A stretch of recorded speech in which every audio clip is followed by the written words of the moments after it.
Welcome to Man Does Tech, where I solve the problems you didn't even know you had. In this video, I will explain how to make hot sauce with Scotch bonnet peppers.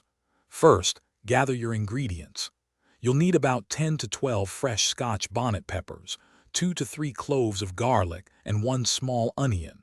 For the liquid base, prepare 1 cup of white vinegar and 1/4 cup of water.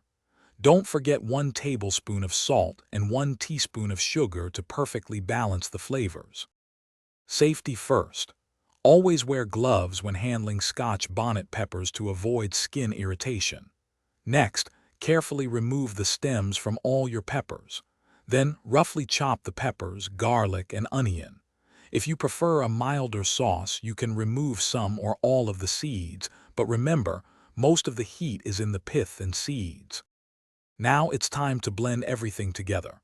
Combine your chopped peppers, garlic, onion, vinegar, water, salt, and sugar in a blender. Blend until the mixture is completely smooth, which usually takes about 1 to 2 minutes.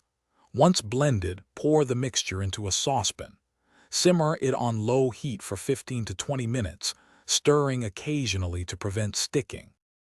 After simmering, let your hot sauce cool completely. This is important before the next step. Strain the cooled sauce through a fine mesh sieve into a clean bowl. Press down on the solids to extract every last drop of that delicious liquid.